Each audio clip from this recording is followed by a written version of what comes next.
Bukit itu menangis, menimbun satu keluarga. Sebuah puisi esai karya Denny J.A. Musibah banjir besar di Sumatera bulan November 2025 telah menelan lebih dari 850 nyawa. Ini kisah bukit yang longsor yang menimbun satu keluarga.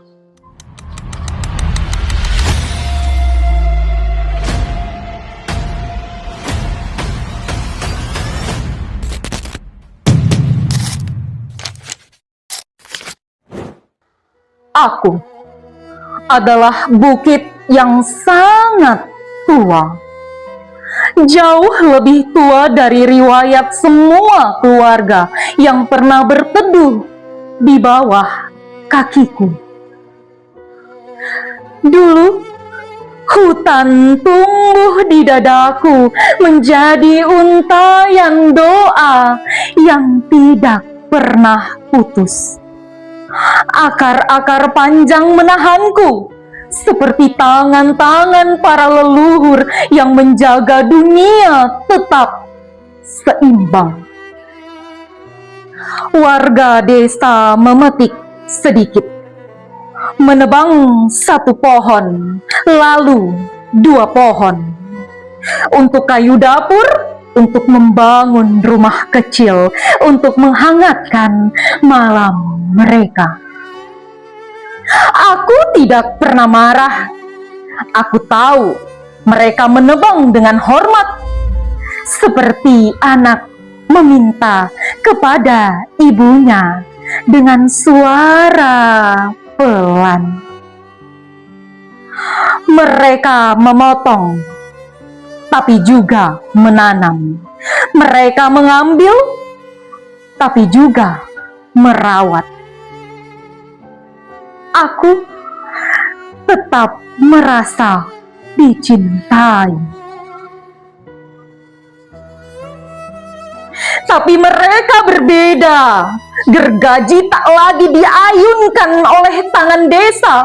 Mesin-mesin besar datang entah dari mana. Suara logamnya dingin tanpa nurani. Perusahaan-perusahaan itu naik ke punggungku menjadi pasukan yang lapar, menggunduli rambut hijauku, menelanjangiku sampai ke tulang.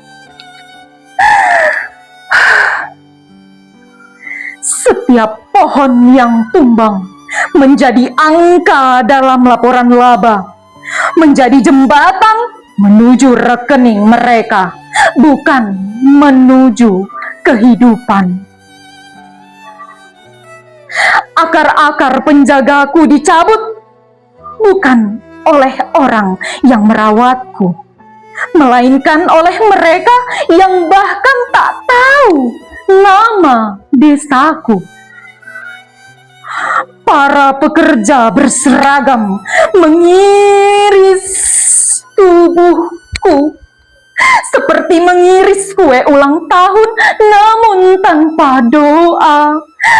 Tak ada permisi, tak ada terima kasih. Mereka datang untuk menumpuk uang, bukan untuk menumbuhkan hutan. Dan ketika setengah tubuhku botak dan kerontong, mereka pergi, meninggalkan aku berdiri sendirian di hadapan badai yang semakin ganas.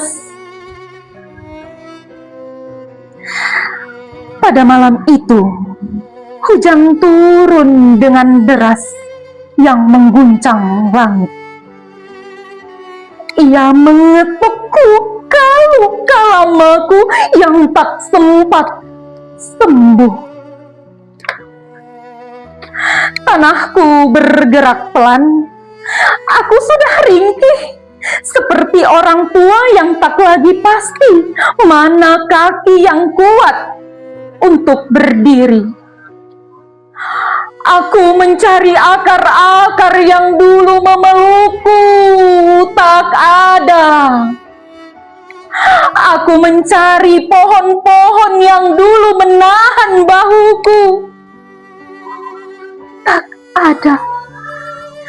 Aku mencari suara burung yang dulu mengingatkanku pada kehidupan, tak ada.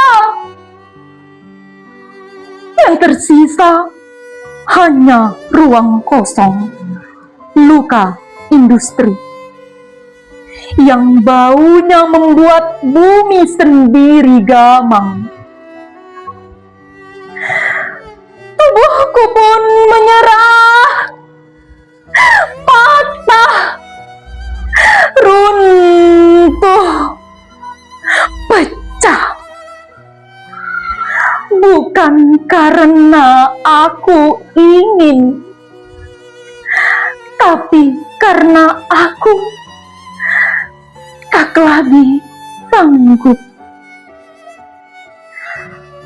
Di bawah tubuhku sebuah mobil putih kecil berhenti, hanya untuk istirahat. Di dalamnya ada keluarga sedang menutup hari panjang dengan tawa kecil yang lembut. Gadis itu sempat memungut daun berbentuk hati dari pohon terakhir yang masih tersisa. Aku melihatnya, aku merasakan kehangatan kecil itu, seperti kenangan yang hampir punah. Aku ingin melindungi mereka seperti dulu aku melindungi desa-desa kecil yang tumbuh bersama akar-akar hatiku. Tapi ketika tubuhku mulai bergeser, aku tak lagi punya penyangga. Tanah kehilangan kesabarannya, gravitasi menarik air mataku. Dalam satu hentakan yang membuat langit tercekat, aku menutup mereka dengan rasa bersalah yang tak terucapkan. 6 nama kembali ke sunyi, dan aku, bukit tua yang dahulu ramah, menjadi kuburan tanpa sengaja. Ketika aku runtuh, kampung-kampung kecil ikut hancur. Sungai meluap, membawa amarah yang lama disembunyikan. Jembatan patah karena janji yang tak pernah ditepati. Rumah-rumah terbalik menjadi hidup yang dikocok oleh tangan raksasa. Orang-orang berkata, hujan terlalu deras, tanah tak kuat, ini musibah. Tidak, ini bukan musibah, ini cermin raksasa. Bukan hanya hujan yang turun malam itu, tetapi kontrak-kontrak bisnis yang dulu ditandatangani tergesa jatuh satu persatu dari langit sebagai batu dan batang mati. Di balik setiap meter tanah yang melorot, Ada tanda tangan yang menjelma longsor, ada stempel yang berubah menjadi arus banjir, menelan nama-nama di kartu keluarga. Kini aku terbaring, separuh hilang, separuh menjadi kubur. Namun yang paling hilang bukan lahanku, melainkan keyakinanku bahwa manusia masih mampu membedakan kebutuhan dari keserakahan. Warga desa menebangku dengan cinta, dengan hormat, dengan seimbang. Aku sanggup sembuh. Tapi perusahaan menebangku dengan ambisi, dengan ketamakan, dengan gelap mata. Aku tidak pernah bisa pulih. Di kota jauh, di ruang rapat ber-AC di sebuah perusahaan metropolitan, angka-angka laba tumbuh di layar seperti hutan palsu. Grafik keuangan naik, itu sesungguhnya peta jenazah.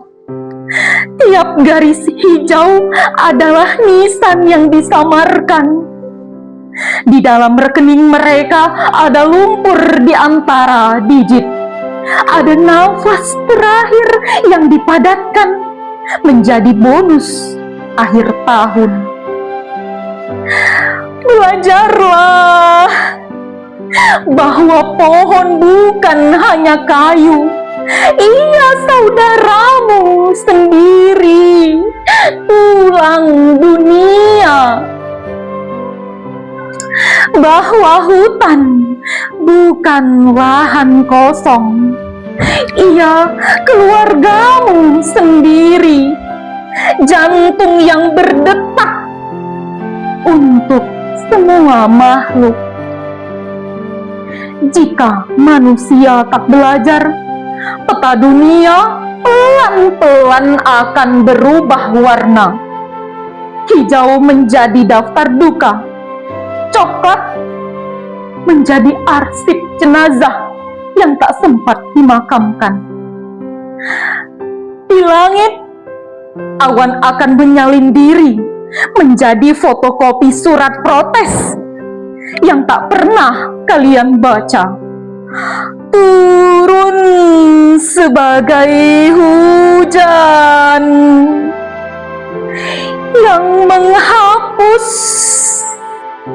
alamat rumah dari setiap kartu keluarga. Dan bumi yang selama ini diam akan semakin marah karena ia ibu kandung yang kalian hianati. Paris, 6 Desember 2025.